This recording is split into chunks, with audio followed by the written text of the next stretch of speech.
नमस्कार दोस्तों, आज अपने भारत के जो क्लास 12 में जो इतिहास है उसमें पहला चैप्टर है भारत का वैभवपूर्ण अतीत। यानी भारत में जो अतीत था वो किस प्रकार का था, इस अतीत में किस प्रकार के शासनकाल थे, उन शासनकाल में शासकों द्वारा क्या उपलब्धियां रही, उन्होंने किन चीज़ों का निर्माण करवाया, उसके बारे में अपने यहाँ जानेंगे। तो जो भारत का इतिहास है उसको हम दो तरीकों से जान सकते हैं, दो तरीकों से जान सकते हैं। जो पहला तरीका है वो है पूरा तात्विक स्रोत। मतलब भारतीय इतिहास जो था, भारतीय इतिहास उसको जानने के, भारतीय इतिहास को जानने के स्रोत। तो पहला जो हमारा स्रोत है वो है पुरातात्विक स्रोत, ठीक है। दूसरा हमारा है साहित्यिक स्रोत, साहित्यिक स्रोत। आज हम पुरातात्विक स्रोत के बारे में जानेंगे। पुरातात्विक स्रोत क्या होता है? ऐसे स्रोत जो पूर्ण रूप से विश्वसनीय हो, जिनसे तिथिक्रम का पता चले, या जो अतीत में मानव क्रियाकलाप करते थे या जो भी शासक आए थे उन्होंने जो भी कार्य किए थे उनके बारे में एक निश्चित जानकारी मिले, या उस समय की घटनाओं के बारे में निश्चित रूप से जानकारी मिले, वो सारे आते हैं पुरातात्विक स्रोत के अंदर। जैसे एक नंबर पे आता है अपना अभिलेख, एक नंबर पर आता है अभिलेख। अभिलेखों में विभिन्न प्रकार के शासकों ने अपनी शासनकाल के दौरान की उपलब्धियों, घटनाओं, युद्धों या अन्य सांस्कृतिक दशाओं के बारे में भी उल्लेख किया है। इन सांस्कृतिक जो अभिलेख है हमारे, उसमें हम क्या कर सकते हैं, इसमें हम क्या क्या मिल सकता है हमें? एक चीज तो हमें मिल सकती है कि इसमें जो भी घटनाएं मिलेंगी वो क्या होंगी? तिथि युक्त होंगी, तिथि युक्त होंगी।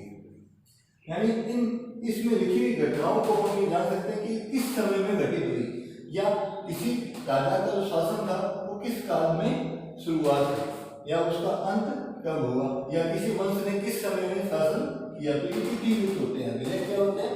तिथि युक्त होते हैं और समसामयिक होते हैं, समसामयिक होते हैं।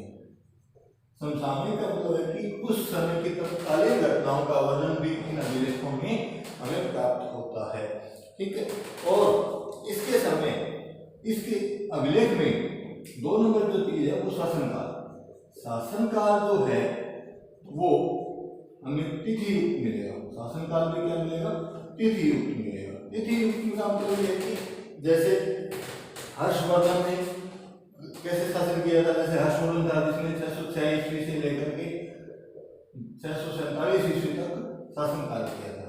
तो ये जो हमें जानकारी मिल रही है तिथि की, वो हम किससे प्राप्त करते हैं? ज्यादातर अभिलेखों से प्राप्त करते हैं। और इसके बाद जो है वो कुछ एक शासक है, जैसे अशोक। अशोक जो था बहुत महान शासक था, इसने बहुत सारे अभिलेखों का निर्माण भी करवाया था। जैसे एक था इनका अहरोरा अभिलेख, इसका अहरोरा अभिलेख था। एक था भाब्रू। अब इन दोनों अभिलेखों से हमें ये जानकारी प्राप्त होती है कि अशोक बौद्ध धर्म का धर्मावलंबी व्यक्ति था, यानी बौद्ध धर्म को मानता था। अशोक ने अपनी बौद्ध धर्म के बारे में जो जानकारी थी वो इन अभिलेखों में सम्मिलित की थी या इसमें लिखवाया था। तो इससे क्या पता चलता है अभिलेख में कि निश्चित रूप से जो हमें जानकारी मिलेगी, या निश्चित रूप से जो जानकारी लिखी गई थी वो हमें इन अभिलेखों में प्राप्त होती है। इसके अलावा जो था अपने जो इसके अभिलेख थे, अशोक के अभिलेख थे, उनमें लिपियों की जानकारी मिलती है। अभिलेखों में हमें लिपियों की, जैसे अशोक के अभिलेखों की ब्राह्मी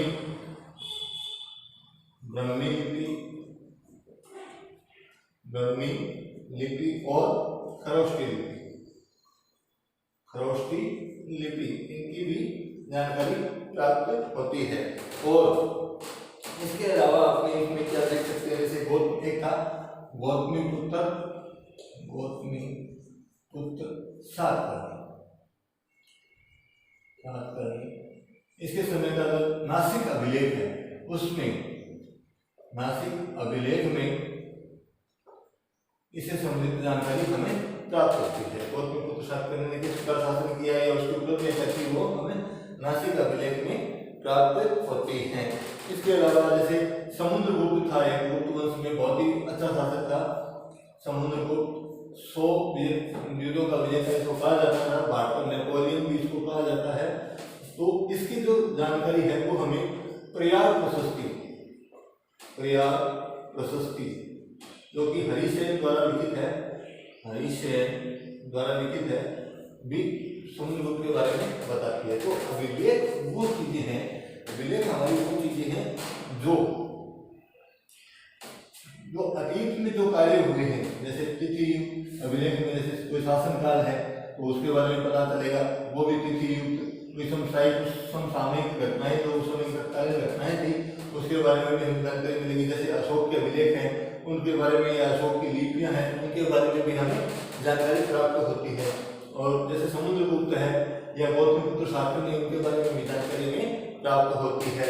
तो जो प्राकृतिक स्रोत है उसमें पहला जो अभिलेख है वो एक महत्वपूर्ण साधन है, वो एक महत्वपूर्ण साधन है अतीत के बारे में जानने का।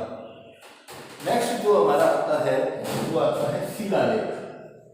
दूसरा आता है शिलालेख। तो विभिन्न शासकों ने अपने शासन काल की चोटों का वर्णन करने के लिए विभिन्न प्रकार की शिलालेख, जो शिलालेख थे वो निर्माण करते थे। जैसे अशोक था, अशोक इसने अपने 14 शिलालेखों का वर्णन किया है। इसके 14 शिलालेख थे, बृहद शिलालेख थे 14, ठीक है। उसमें उसने अपनी विभिन्न उपलब्धियों का वर्णन किया, जैसे धन की विशेषताएं या उसका जो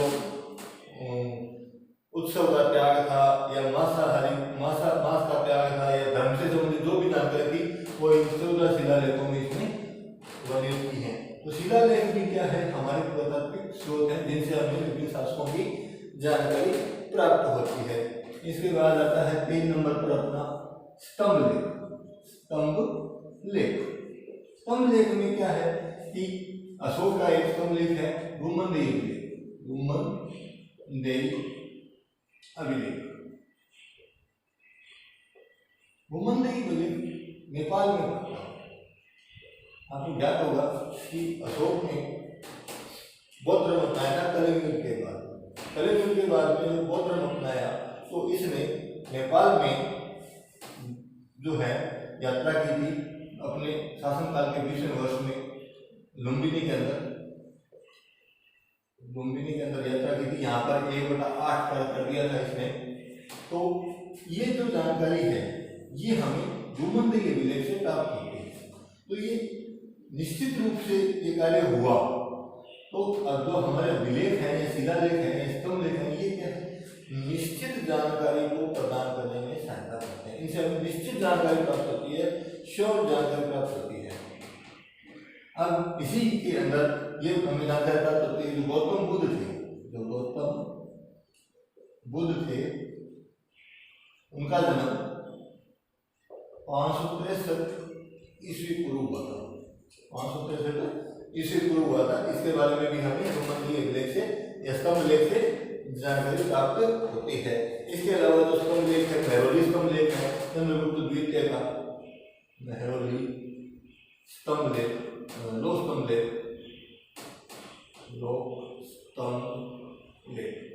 चंद्रगुप्त द्वितीय द्वारा इसका निर्माण किया गया था। दिल्ली के अंदर मेहरौली में स्थित है और ये ऐसा लो स्तंभ है जिसके आज तक जंग नहीं लगा है और इस पर भी गुप्त साम्राज्य से संबंधित बहुत सी जानकारियां हमें प्राप्त होती हैं। तो ये स्तंभ लेख भी हमें भारतीय इतिहास को जानने में सहायता प्रदान करते हैं। इसके अलावा हमारे पास क्या है, गुहा लेख। गुहा लेख 4 नंबर पर आता है गुहा लेख। तो गुहा लेख में क्या है कि बहुत सी जैसे गुफाएं हैं, औरंगाबाद में है, अजंता एलोरा गुफा है, उन गुफाओं में इन्हीं शासकों के शासनकाल से संबंधित जो जानकारियां हैं, सांस्कृतिक जानकारियां हैं, सामाजिक जानकारियां हैं, वो सारी इनसे प्राप्त होती है। जैसे मैं आपको बताऊं, चंद्रगुप्त मौर्य थे वो, मौर्य साम्राज्य के प्रथम शासक, उन्होंने श्रवणबेलगोला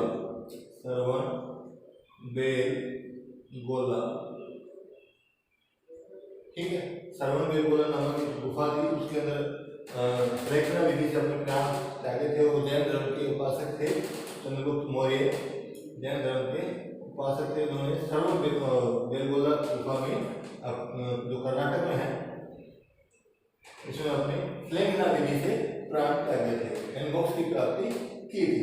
तो जो इस समय जो चंद्रगुप्त मौर्य की जो जानकारी है, श्लेघना विधि की जानकारी है, वो हमें श्रवणबेलगोला से मिलती है। तो गुफाओं में लिखे गए लेख भी हमें भारतीय इतिहास को जानने में सहायता प्रदान करते हैं।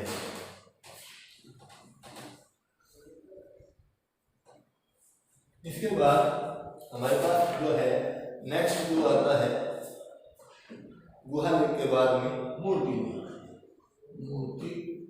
लेख। अब ये किस प्रकार से इंपॉर्टेंट है, देखिए आप, मूर्ति लेख भी इस प्रकार से इंपॉर्टेंट है, ये अभिलेख में ही है सारे के सारे। तो मूर्ति लेख में जो चंद्रगुप्त द्वितीय था, चंद्रगुप्त द्वितीय उसने अश्वमेध यज्ञ करवाया, अश्वमेध यज्ञ करवाया। मध्य प्रदेश का एक स्थान है तिगुआ, वहां से जो मूर्ति प्राप्त हुई है, घोड़े की मूर्ति है, घोड़े की एक मूर्ति है, उसके नीचे चंद्रगुह लिखा हुआ है, चंद्रगुह। तो इस घोड़े की मूर्ति से हम ये अंदाजा लगा सकते हैं कि जो चंद्रगुप्त द्वितीय था उससे ये संबंधित है, और गुप्त वंश का जो राजा चंद्रगुप्त द्वितीय था उससे ये घोड़े की जो मूर्ति है वो संबंधित है, और इसमें चंद्रगुप्त का जो अर्थ है वो चंद्रगुप्त द्वितीय से ही लगाया जाता है, और इसने अश्वमेध यज्ञ करवाया। तो इस प्रकार से मूर्ति लेख भी हमारे प्राचीन काल को या प्राचीन अतीत को जानने में सहायता प्रदान करते हैं। इसके बाद जो है ताम्रपत्र अभिलेख, ताम्र अभिलेख। इसके बाद अपने ताम्र अभिलेख। ताम्र अभिलेख क्या है? तांबे का पत्थर था जिस पर विभिन्न प्रकार के जो भी अपने शासक रहे हैं, वो गुप्त वंश के हों या मौर्य वंश के हों, और ज्यादातर हम कहें तो वर्धन वंश के जो शासक थे, इन्होंने ताम्रपत्रों का निर्माण किया था और इन पर अपनी जानकारी। एक बांसखेड़ा ताम्रपत्र अभिलेख है, बांसखेड़ा ताम्रपत्र अभिलेख है। इसमें हर्षवर्धन के हस्ताक्षर प्राप्त होते हैं, हर्षवर्धन के हस्ताक्षर प्राप्त होते हैं। तो ताम्रपत्र अभिलेख जो है, ताम्रपत्र अभिलेख जो है वो भी हमें भारतीय इतिहास को जानने में सहायता प्रदान करते हैं। तो ये जो अभिलेख से संबंधित जितने भी पुरातात्विक सामग्री है, उनसे हम निश्चित रूप से किसी भी शासनकाल की या जिस शासनकाल में वो लेख लिखे गए उसकी जानकारी प्राप्त कर सकते हैं। इसके बाद जो दूसरा जो साधन है हमारा, वो आता है उत्खनन। दूसरा जो साधन आता है वो हमारा है उत्खनन। उत्खनन वर्तमान अतीत के अंदर बहुत से शासक आए, जैसे अशोक, यानी मौर्य काल आया, मौर्य काल, गुप्त काल, वर्धन काल, ठीक है। और इसके अलावा सभ्यताएं जिसमें सिंधु और वैदिक सभ्यता ये सभ्यताएं आई। तो शुरुआत जब सभ्यताएं आई, सभ्यताओं का मतलब ये है कि ऐसे स्थान जहाँ पर प्रारंभिक मानव विभिन्न प्रकार की नदियों या विभिन्न नदियों के किनारे अपना स्थायी निवास बना लिया था, वो क्या कहलाएंगे? हमारी सभ्यताएं कहलाएंगी। जैसे सिंधु नदी के किनारे अगर स्थायी निवास थे तो वो सिंधु सभ्यता में थे। वैदिक यानी सरस्वती नदी के किनारे जो सभ्यताएं थी वो वैदिक सभ्यताएं थी। इसमें सरस्वती नदी ज्यादा महत्वपूर्ण है और इसमें सिंधु नदी महत्वपूर्ण है। तो इन सभ्यताओं की जो जानकारी है तो किससे प्राप्त होती है? उत्खनन। वर्तमान समय में बहुत सी सभ्यताओं का उत्खनन हुआ है, जैसे कालीगंगा है, हड़प्पा है, मोहनजोदड़ो है, या बहुत से ऐसे स्थान है गुजरात में गौतल, धौलावीरा या सुरकागेलोर, या अफगानिस्तान में बहुत से स्थान है, पाकिस्तान में है। तो उन सभी स्थानों का उत्खनन हुआ उसके उसमें हमें किसकी जानकारी प्राप्त होती है? भारतीय इतिहास की जानकारी प्राप्त होती है। उत्खनन जो है वो भी क्या है? अब इसमें जैसे मध्यबांध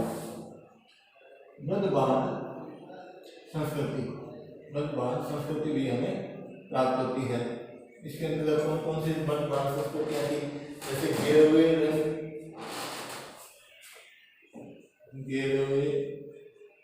रंगयुक्त संस्कृति थी, लाल काले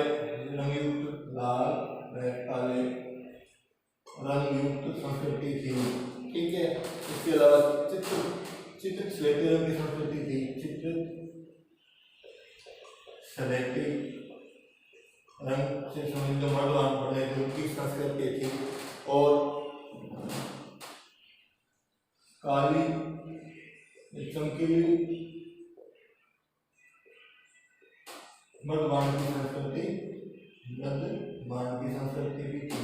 मर्दवान में एक पत्थर था जिसके ऊपर विभिन्न जैसे गहरे रंग पे उसमें कर दिया जाता था, और काले व लाल रंग के भी मर्दवान बनाए गए, और चित्रित स्लेटी रंग यानी जो पत्थर हमारा था उसके ऊपर स्लेटी रंग में चित्रित कुछ आकृतियों का चित्रण किया गया, और जो काली चमकीली मृदमांड है वो काली मिट्टी थी चमकीले रंग की, वो इस प्रकार के मृदमांड उपयोग किए गए।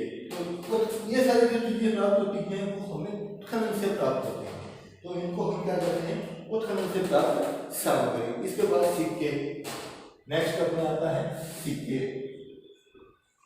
सिक्के में क्या है कि सिक्के में बहुत से शासनकाल आए, बहुत से वंश आए, उन्होंने अपने शासनकाल में, जैसे मुगल काल था उसमें भी काफी सिक्के चलाए गए, दिनार, रुपया, जितल, जलाली, इस प्रकार के सिक्के चलाए गए। चंद्रगुप्त मौर्य था या मौर्य काल गुप्त वंश आया था उसमें सोने के सिक्के चलाए गए। जैसे मैं आपको बताऊं समुद्रगुप्त था, ठीक है, इसने एक सिक्का चलाया बिना जो सिक्का था इसमें समुद्रगुप्त को बिना बजाते दिखाया गया है। इसका मतलब ये हुआ कि जो समुद्रगुप्त था उसकी रुचि संगीत में थी। एक है क्रमांक सिक्का, उसमें उसकी जो है परम भागवत की उपाधि को दर्शाया गया है, यानी वैष्णव धर्म का प्रचारक है, वैष्णव धर्म को मानता था। यह इसका एक गरुड़ सिक्का है, गरुड़ सिक्का। इसका मतलब ये कि इनका जो राजकीय चिन्ह था वो कौन सा था? गरुड़ था। तो इन सिक्कों से भी हमें प्राचीन भारतीय इतिहास की जानकारी भी प्राप्त होती है। इसके बाद नेक्स्ट जो आता है वो है स्मारक। इसके बाद अपना जो टॉपिक है या पॉइंट जो है वो है स्मारक। स्मारक में बहुत से शासकों द्वारा बनाए गए थे। जैसे बौद्ध धर्म जब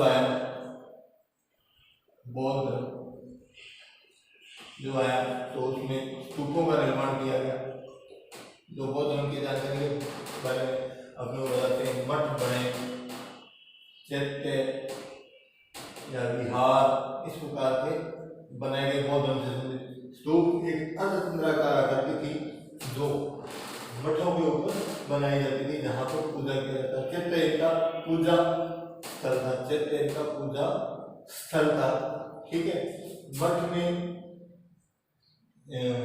विहार जो थे निवास स्थान था। विहार जो था बौद्ध भिक्षु थे उनका निवास स्थान था। तो इस प्रकार से बहुत सी स्मारकों का निर्माण किया गया।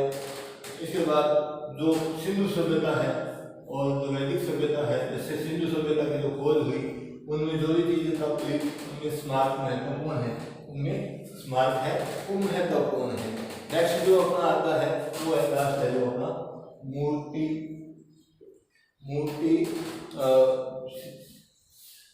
कला या चित्र कला। इसका मतलब ये है कि जो जैसे सिंधु घाटी सभ्यता इसमें नर्तकी की मूर्ति प्राप्त हुई है, एक पृथ्वी की मूर्ति प्राप्त हुई है जिसमें उसकी नाभि से एक पौधा निकलता हुआ दिखाई देता है। ये उसमें एक पौधा निकलता हुआ बनाया गया है। और शैल चित्रकला का जो है, शैल चित्रकला का मतलब ये है कि जो दीवारों पे जो चित्र बनाए जाते थे, जो शैल यानी शिलाओं के जो चित्र बनाए जाते थे, उसको शैल चित्र से संबंधित है, जो कि प्राचीन मानव द्वारा दीवारों पर चित्रित किए जाते थे। तो ये थे हमारे भारतीय इतिहास के जानने के प्राथमिक स्रोत। जो वैदिक जो अपने नेक्स्ट है साहित्यिक स्रोत, वो अपने नेक्स्ट वीडियो में